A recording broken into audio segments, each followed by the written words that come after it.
ಕನ್ನಡ ನಾಡು, ಇದು ಕನ್ನಡಿಗರ ನಾಡಿ ಮಿಡಿತ. ವಾಚ್ ಟವರ್ ಏನಿದೆ ಅದು ಶೇಪ್ಲೆಸ್ ವಾಚ್ ಟವರ್ ಅದು ಅಲ್ಲ ರೀ. ಯಾಕಂದರೆ ಒಬ್ಬರು ಬುನಾದಿ ಅನ್ನೋಂಥದ್ದು ಹೆಂಗಿದೆ, ಅವತ್ತಿನ ಸಂದರ್ಭದಲ್ಲಿ ನಾವು ಲೆಬನಾನ್ದಲ್ಲಿ ಕಂಟ್ರಿದಲ್ಲಿ ನೋಡಿ, ಲೆಬನಾನ್ ಕಂಟ್ರಿದಲ್ಲಿ ಒಂದು ಒಳ್ಳೆ ಕಾನ್ಸೆಪ್ಟನ್ನು ಇಟ್ಕೊಂಡು ಆ ತೆಳಮಟ್ಟಕ್ಕೆ ಅಂದರೆ ಅಲ್ಲಿ ಏನು ಬೇಸ್ ಹಾಕಿದ್ವು, ಬೇಸಲ್ಲಿ ಹತ್ತತ್ರ ನನಗೆ ಗೊತ್ತಿರೋ ಪ್ರಕಾರ ಒಂದು 20-25 ಅಡಿ ಕಲ್ಲು ಬರೋ ತನಕ ಹೋಗಿದ್ದೀವಿ.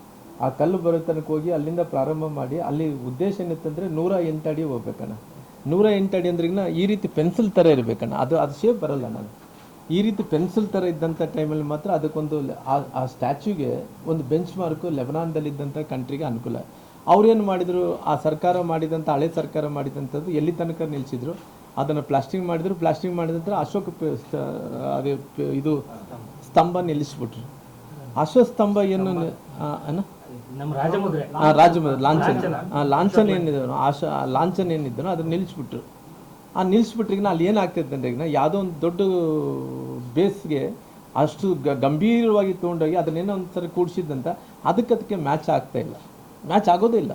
ಈ ಪೆನ್ಸಿಲ್ ಥರ ಬರಬೇಕು. ಈ ಪೆನ್ಸಿಲ್ ಥರ ಬಂದರೆ ನನಗೆ ಯಾವಾಗನ ಅವಕಾಶ ಬಂದಂಥ ಟೈಮ್, ಇವಾಗ ಭಾಳ ಕ್ಲಾರಿಟಿಯಾಗಿ ಹೇಳ್ತೀನಿ. ದೇವ್ರು ಭಗವಂತ ರಾಜ್ಯದಲ್ಲಿ ನಾನು ಬದುಕಿದ್ರೆ ನನಗೆ ರಾಜಕೀಯವಾಗಿ ಪುನಃ ಅವಕಾಶನೂ ಈ ನಾಡಿನ ಜನರು ಮಾಡಿಕೊಟ್ರೆ, ಭಗವಂತ ಆಶೀರ್ವಾದದಿಂದ ಪುನಃ ಭಾರತೀಯ ಜನತಾ ಪಾರ್ಟಿ ಅಧಿಕಾರಕ್ಕೆ ಬಂದರೆ ಪುನಃ ಅದನ್ನು ವಾಚ್ ಟವರ್ ಏನಿದೆನೋ ಅದನ್ನೇನು ರಾಜಮುದ್ರೆ ಏನಿದೆನೋ ಅದು ತೆಗಿಸಿ ಈ ಪೆನ್ಸಿಲ್ ಥರ ಬರೋಂಥ ಸಲುವಾಗಿ 108 ಅಡಿ 110 ಅಡಿ ಹೋಗ್ಬೇಕಾದ್ರೆ ಅದನ್ನು ಪುನಃ ಪ್ರಾರಂಭ ಮಾಡಿ ಕೊಡ್ತೀನಿ. ಅವತ್ತಿನ ಸಂಕಲ್ಪ ನಂದೇನಿತ್ತು, ಆ ಟವರು ಅಲ್ಲಿಗೆ ಕುಸಿದು ಬಿದ್ದೋದ ನಂತರ, ಆ ಕುಸಿದು ಬಿದ್ದೋದ ನಂತರ ಏನಾಯಿತು, ಅವತ್ತಿನ ಸಂದರ್ಭದಲ್ಲಿ ಕಾಂಗ್ರೆಸ್ ಅವರು ಬಂದು ಅವತ್ತೇನೋ 4 ಏನೋ ಸ್ತಂಭ ಮಾಡಿ ಅದನ್ನೇನೋ ವಾಚ್ ಥರ ಸಣ್ಣದು ಮಾಡ್ಕೊಂಡಿದ್ರು. ನನ್ನ ಸಂಕಲ್ಪ ಇತ್ತು. ಆ ಸಂಕಲ್ಪ ಏನಂದ್ರೆ ಅಲ್ಲಿ ಪುನಃ ಗಡಿಗೆ ಚೆನ್ನಪ್ಪ ಸರ್ಕಲ್ ಪುನಃ ಪ್ರಾರಂಭ ಆಗ್ಬೇಕನ್ನೋ ಸಂಕಲ್ಪ ಇತ್ತು. ಆ ಗಡಿಗೆ ಚೆನ್ನಪ್ಪ ಸರ್ಕಲ್ ಏನಿದ್ರೆ ಅದರಿಂದ ಕಂಪ್ಲೀಟ್ ಮಾಡಿಕೊಡ್ತೇನೆ. ಅದು ಸರಿ ಇಲ್ಲ, ಇಲ್ಲ ಅದನ್ನ ಫಿನಿಶ್ ಮಾಡಿಕೊಡ್ತೇನೆ. ಕಿತ್ತದಲ್ಲ, ಫಿನಿಶ್ ಮಾಡಿಕೊಡ್ತೇನೆ. ಫಿನಿಶ್ ಮಾಡೋಕೆ ಕಿತ್ತಬೇಕು. ಸ್ಥಳೀಯ ನಾಯಕರಲ್ಲಿ ಒಡನಾಟ ಇಲ್ವಾ, ಅಥವಾ ಹೊಂದಾಣಿಕೆ ಮನೋಭಾವ ಇಲ್ವಾ?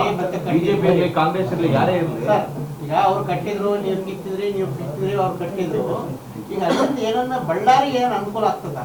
ಅಲ್ಲ, ಇವತ್ತು ಗಡಿಗೆ ಚೆನ್ನಪ್ಪರು ತೆಗೆದುಕೊಂಡಿರೋದು ಗೊತ್ತಾಗ್ಲಿಲ್ಲ. ವಿಡಿಯೋಗಳೆಲ್ಲ ಬಂದು ರಾತ್ರಿ ಜೇಸಿ ಹೊಡೆದದ್ದು ಗೊತ್ತಾಗ್ಲಿಲ್ಲ. ಎಲ್ಲಿ ಕಲ್ಗೊಳ್ಳೋದು ಇವತ್ತು ಗೊತ್ತಾಗೋದು ನಮಗೆ ಬಳ್ಳಾರಿಯವರಿಗೆ. ಆ ಕಲ್ಗಳು ಯಾರ ಮನೆ? ನನ್ನ ಆಸೆ ಗಡಿಗೆ ಚೆನ್ನಪ್ಪ ಸರ್ಕಲ್ ಏನಿತ್ತು ಅದರಿಂದ ಏನನ್ನ ಪ್ರಯೋಜನ ಐತೆ? ಅಲ್ಲ, ನನಗೇನಂದ್ರೆ ಗಡಿಗೆ ಚೆನ್ನಪ್ಪ ಸರ್ಕಲ್ ನಾನು ಹಿಂಗಿರ್ಬೇಕಂದ್ರೆ ಕನ್ಸ್ಕೊಂಡಂತ ಅಂದ್ರೆ